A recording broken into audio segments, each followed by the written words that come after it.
Spiritual Christianity, collected from the theological works of Emanuel Swedenborg, by Charles Augustus Tulk. Chapter 1. In reading from the first chapter, I'm actually going to reverse Tulk's commentaries and the passages from Emanuel Swedenborg that he's quoting. In the written form, the passages are offered first and then his comments. But today I'm reading his comments first and then the passages that he's chosen. So this is point 1 that Tulk makes. The observations, which will be introduced in the course of this work, are not offered to my reader with the presumptuous hope of adding to the brightness of thought and clearness of expression which distinguish the theological writings of Emanuel Swedenborg, but they are submitted to him as an attempt to collect and concentrate the rays of truth and to give some kind of methodological arrangement to passages which, having been extracted from various works on distinct subjects, in form though not in substance, require to be connected,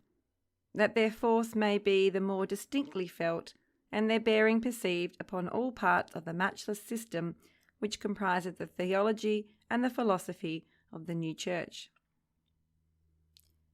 That system is in itself so complete, and every part is so interwoven without seam,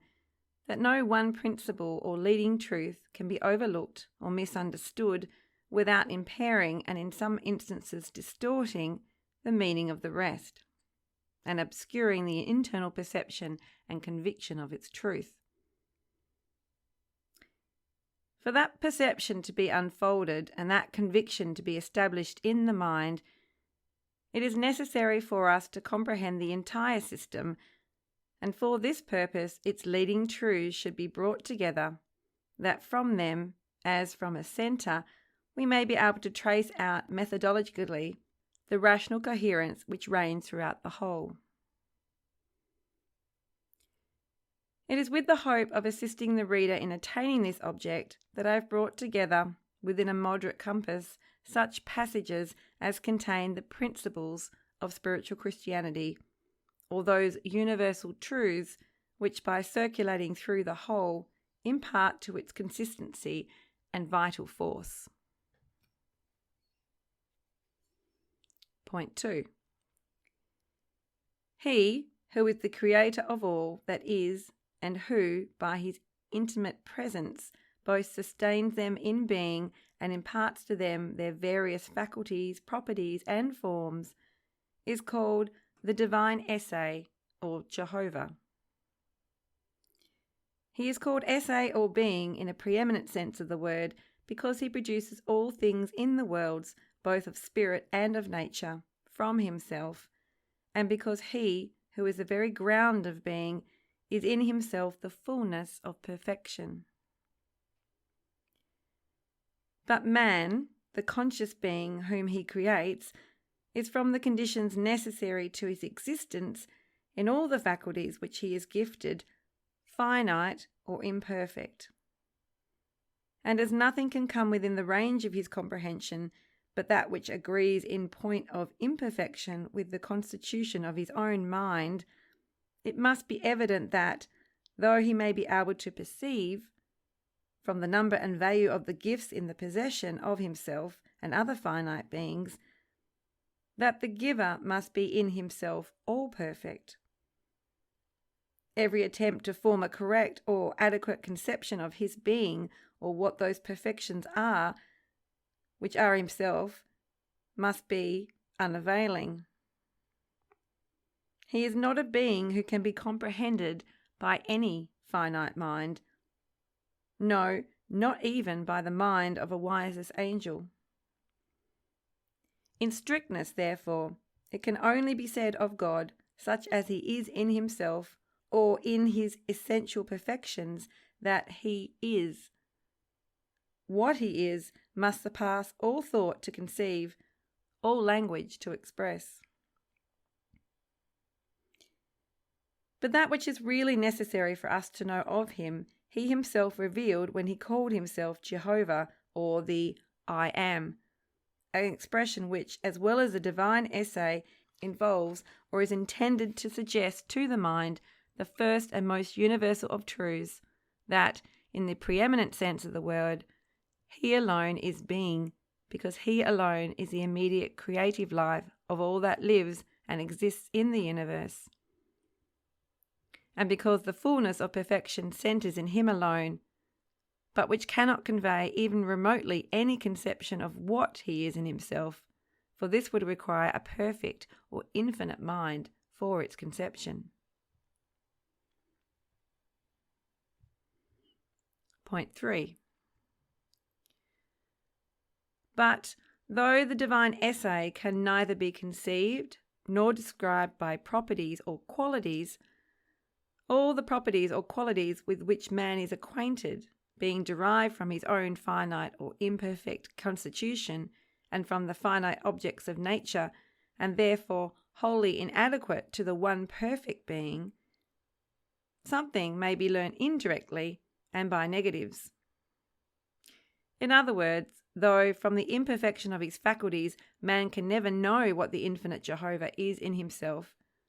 it is possible for him to understand that which is of the greatest moment for him to understand what he is not. Therefore, all the instruction which is given by Swedenborg concerning the divine essay is comprised in such terms as imply generally either the preeminence of the one only perfect being as the immediate cause of all things, or the negation of every property which is essential to the finite. Thus he says negatively of Jehovah God that he is uncreated, that he is underived,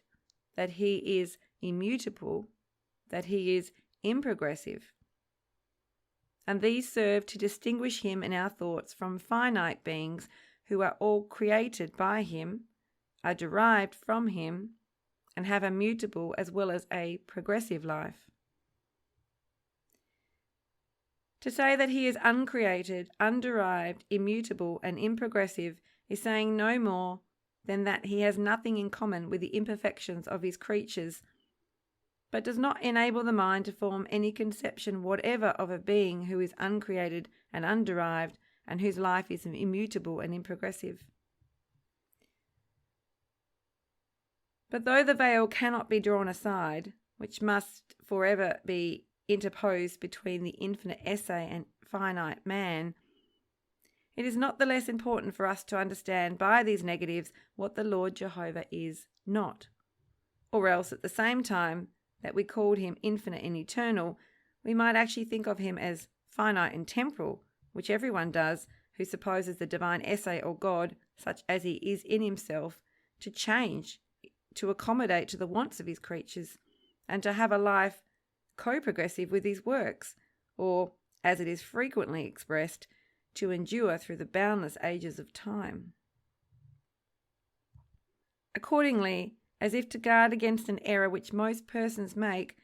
Swedenborg shuts out all approach to the divine essay by encircling him with negations of every property that is essential to the finite. He was too profound and sagacious a thinker to think to know that any attempt to conceive and describe the absolute perfect by thoughts and words drawn from our own imperfect constitution would be a mere delusion.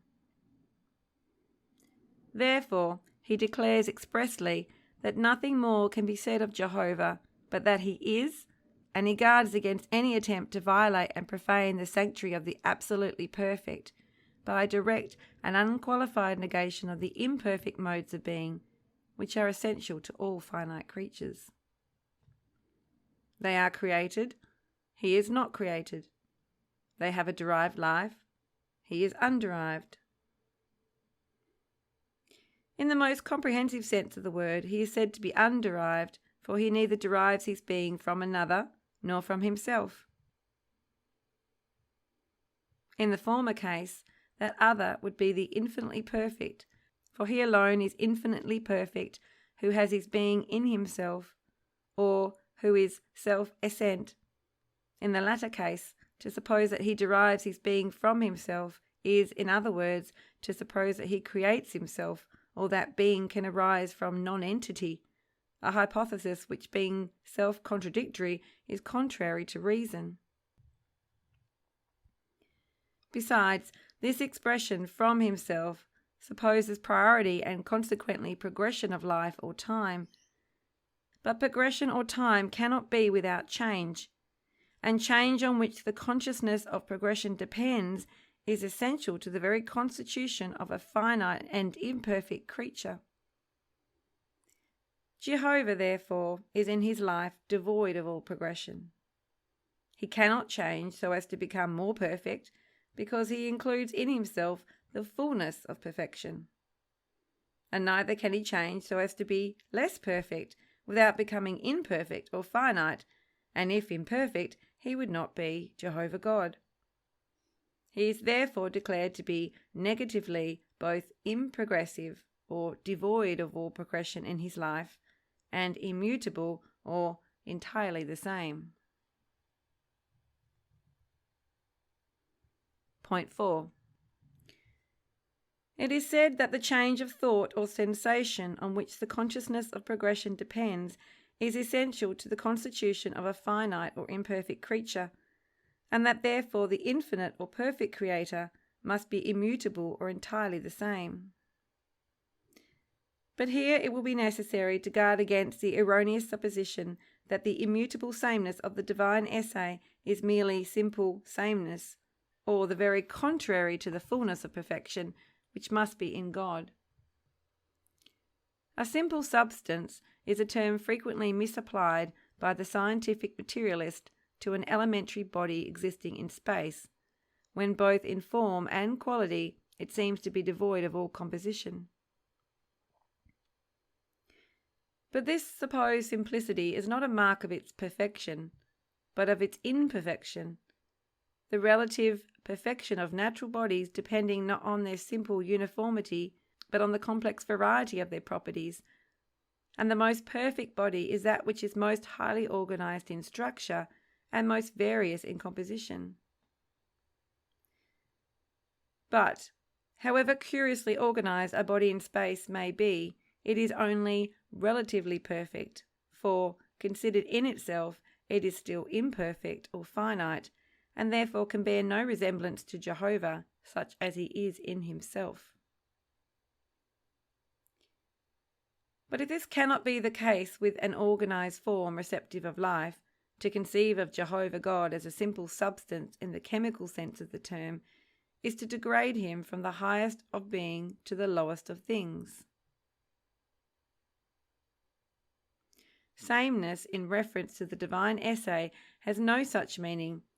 for far from implying the absence of relative perfection, it is intended to suggest to the mind that surpassing fullness of absolute perfection, and that being one and full and complete in him, he must be immutable and improgressive. Quote, "He is the same everywhere, the same with everyone, and the same in everyone, all variation and mutability being in the recipient, for they are effects produced by the state." That was a quote from one of the passages which will be read at the end. Such is the meaning of sameness when applied to the divine essence. Point 5. There are among the number of pure truths to which the enlightened reason will at once assent, because they are self-evident. And yet the Holy Scripture, which is declared to be a revelation from God itself, so far from representing the Lord Jehovah as immutable and improgressive, abounds in passages in which he is described as changing from one state of mind to another.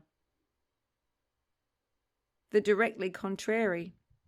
one while excited to anger and to punishment by the course of human actions, and at another repenting of what he has done and taking pity on the suffering of his creatures. Nor are these changes confined to the conflicting properties of mind only. He is represented as changing his position in space also. Thus, he is said at one time to come down upon the earth, and at another to ascend into the atmospheric heaven, just as we might suppose of a being who had the power of traversing free space with rapidity, but who partook of the nature of body in space and was not omnipresent. What then shall we say of these passages? How are they to be reconciled, or can they indeed be reconciled with the perceptive intuition of the reason which, when enlightened by influx from the very source of all truth, tells us that he is not in space and time, nor subject to their vicissitudes,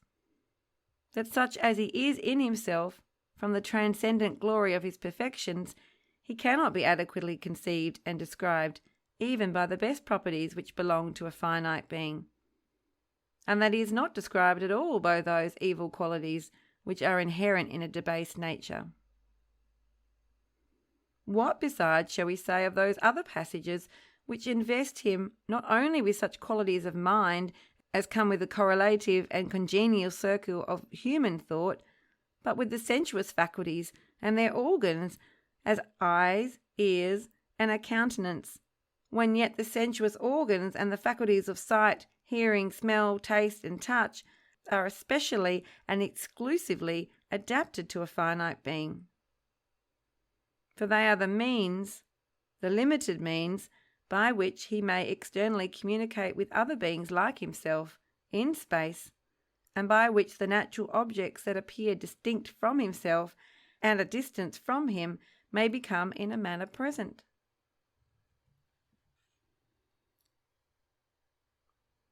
But Jehovah is inmostly omnipresent in the works of his creation as their sustaining life. He is not a body fulfilling a certain portion of pure space, or, if you will, all space, for he is not extended, nor are spaces and extensions before him. He who is not omnipresent, but only partially present, who is not internally, but only externally present, and to whom spaces and extensions are nothing more and nothing else than spaces and extensions, such a one indeed requires both eyes and ears and other external senses. But when they are the symbols or representative forms of his imperfection, for they mark the distance, be that distance real or seemingly, it matters not, which separates him from other beings similarly constituted with himself, and from the other objects of nature. What judgment then shall we pass upon a book which represents Jehovah God as an imperfect being in space and time, and swayed by the like passions of ourselves? Assuredly, if there be no truth beyond that which appears upon its surface, there might be some ground to question its sanctity or inspiration. But if we are informed, and it is convincingly proved to us that this book is so written, that its natural sense, by a certain invariable law which embraces universally and enters most particularly into the constitution of all created things, infolds within it higher orders of truth, adapted to the progressively increasing wisdom of angels and of men, if this can be proved to us,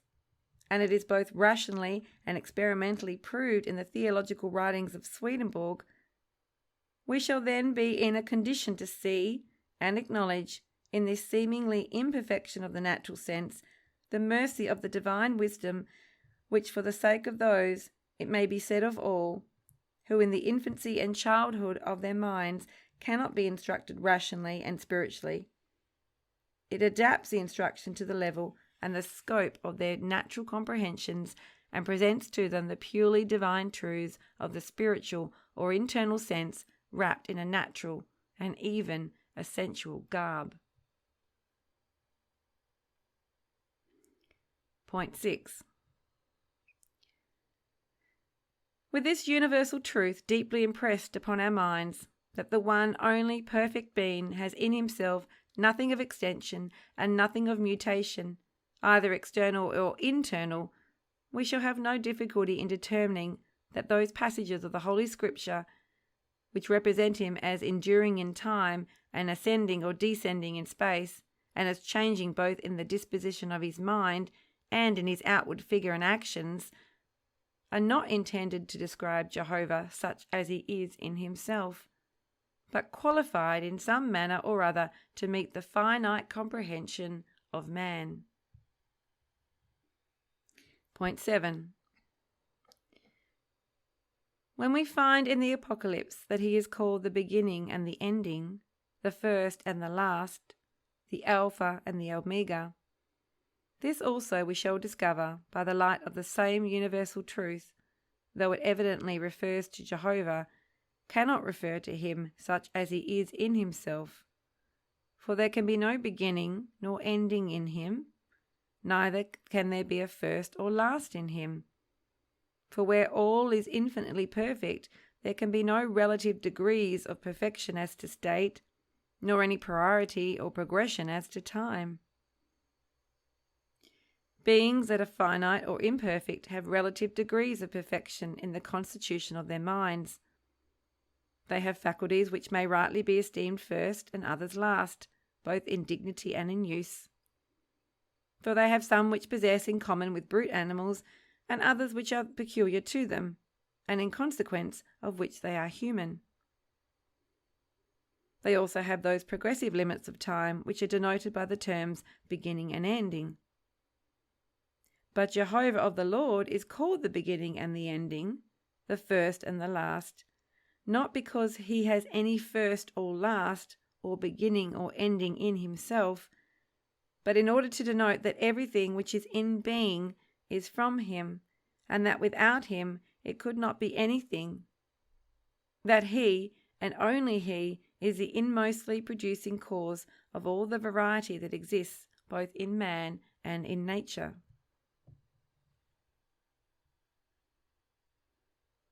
Point 8. All that Swedenborg has written on the divine infinity and eternity seems especially meant to fortify the mind,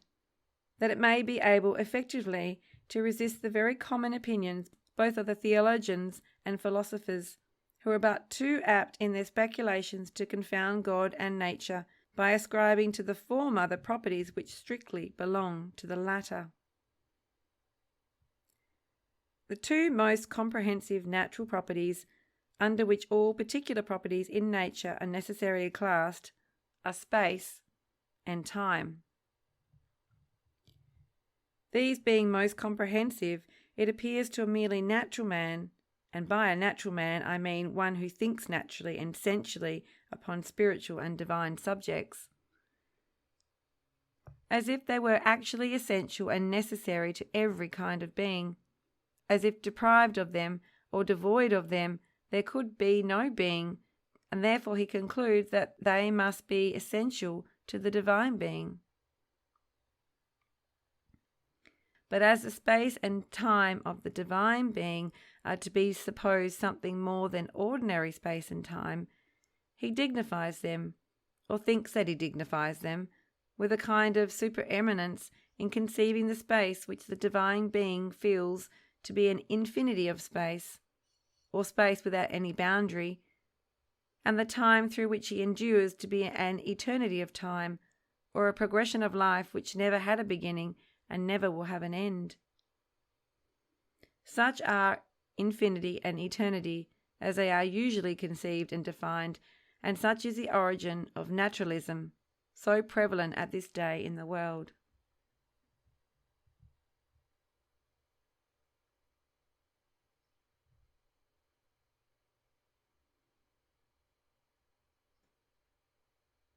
Point 9. But, that we may come to a sounder conclusion, we have only to examine what Swedenborg means by infinity and eternity, and how, in the sense which he uses the terms, they are applicable to the divine essay.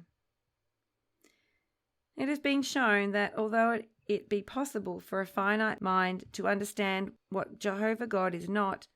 what he is in himself could never be fathomed by the wisdom even of an angel.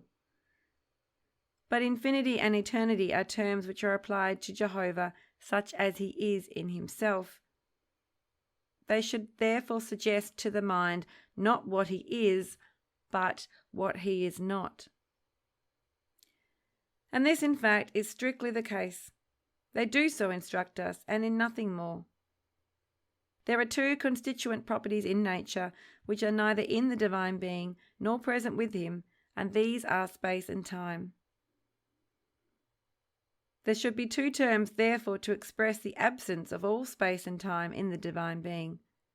These terms are infinity and eternity. To talk then of an infinity of space, where infinity means the absence or negation of all space, and of an eternity of time, when eternity means the absence or negation of all time, is a contradiction in terms, to the full as absurd as it would be to talk of a square circle or of a coloured sound. There is no ratio between infinity and space, nor between eternity and time, because there can be no conceivable resemblance between space and that which is not space, or between time and that which is not time, and the attempt to bring them together, as if they were alike in kind and differed only in measure, can serve no other purpose than to involve the mind in a labyrinth of confusion, and at last to plunge it into the darkness of atheism.